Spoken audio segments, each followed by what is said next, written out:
Welcome to the Freedom Fridays Project podcast. I'm Pete Clark, your host, the Whispers Guy. It appears that work expands to the time that we give it, and I started to explore how I was investing my time and effort, particularly on Fridays. It's evolved to an exploration and experiment with time, energy, attention and identity, and a mindset shift from I have to I choose to. So if you're interested in exploring some changes to the way that you invest your time and your energy, if you'd like some tips on the way as you make some changes perhaps to your identity, if you would like the freedom of I choose to, away from I have to, then this is the podcast for you. So welcome to the Freedom Fridays Project podcast.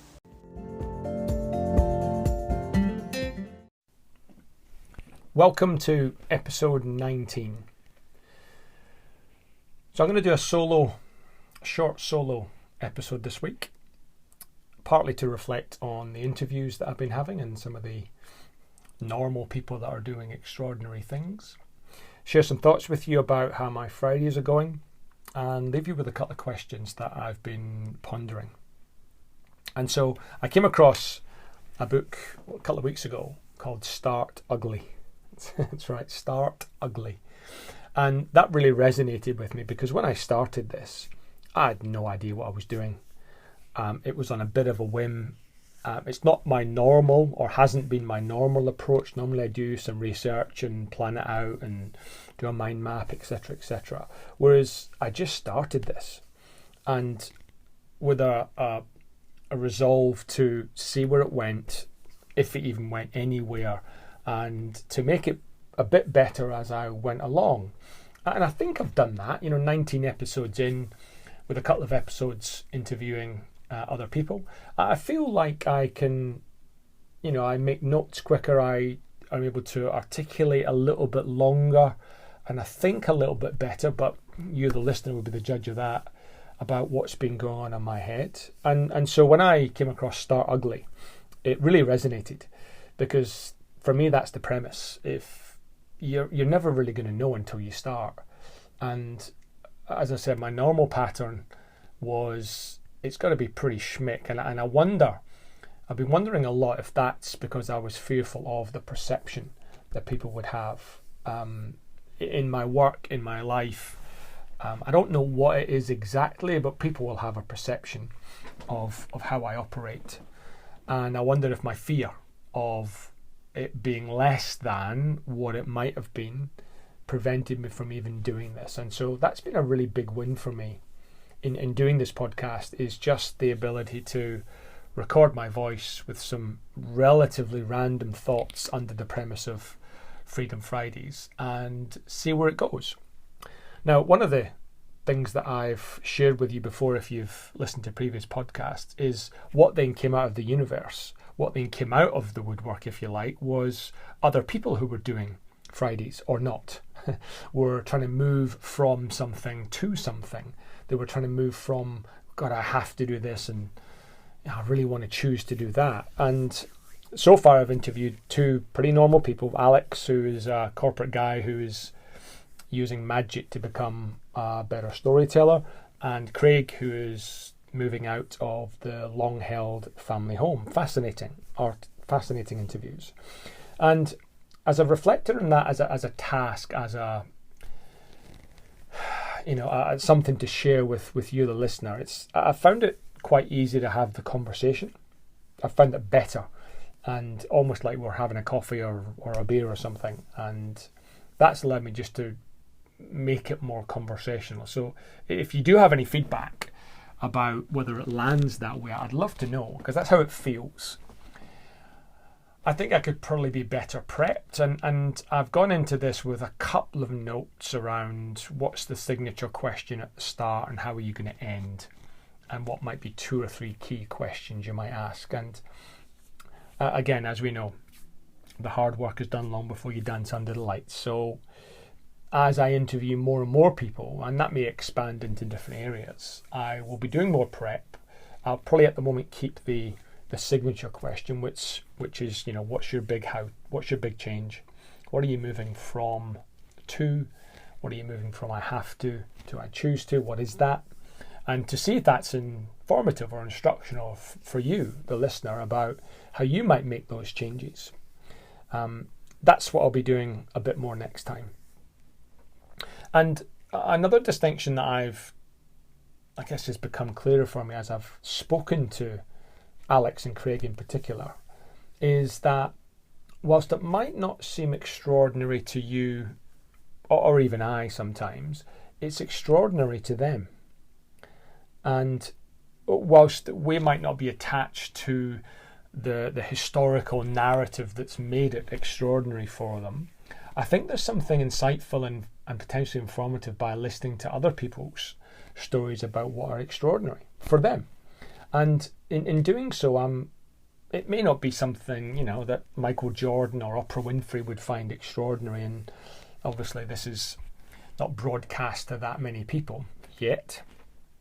But I think it's helpful to hear other people's interpretations of how they go through those extraordinary things.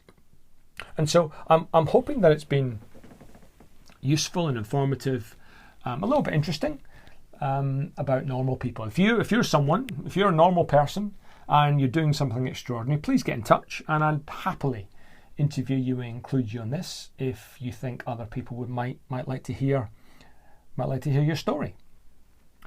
And something I came across a week or so ago was I was part of a meditation webinar, and I've been using Insight Timer a lot.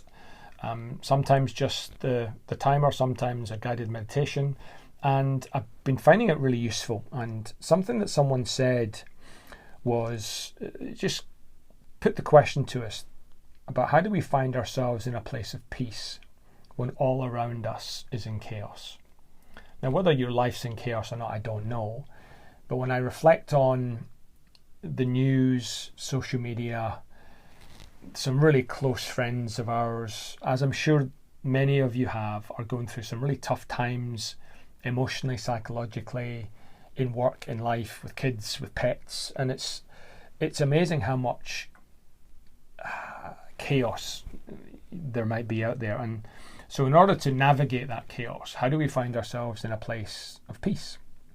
And some questions that have helped me do that are things like, what are you curious about? So when I ask myself that question, what am I curious about? It gets me thinking beyond the immediate issue or challenge, or perhaps what's unfolding or what's evolving for me. How is this playing out in front of me? And it just gets me to consider that there might be something beyond my immediate reaction to the chaos. Another question that struck me is, what's worth exploring at the right time? Now might not be the right time, but it might still be worth exploring and, keep it in the back of my mind or in a journal for somewhere later. And the final question that really got me thinking was, so what am I not hearing yet? So very similar to this concept of 21 Whispers, and if you know the story, great. If you don't, you can see a 2-minute video on my website. Check it out, 21 Whispers, about us. And that comment, how do we find ourselves in a place of peace when all around is in chaos? And using some of those questions, I've been able to, at least front of mind, think about how I do that more and more. And that's become more and more of where my attention is going. Despite what's happening, despite what's going on, is how am I finding a place of peace? Whether it's through activity, whether it's through connection with another human or family or member or friend, or whether it's through meditation, or whether it's through reading or something. How am I at peace with whatever's going on externally? How am I at peace internally? That's been a real prominent thing for me over the last few weeks. And then the final thing I'll share with you is something I'm quite proud of, actually. So originally the concept here of Freedom Fridays was to not work on Fridays, because that was a have to, given I'm self-employed, and to choose to. So I may choose to work or choose to play golf or, just chillax or do something different. And the intention was to try and add life to my years. And so two things I've done. One is I had a client engagement tentatively.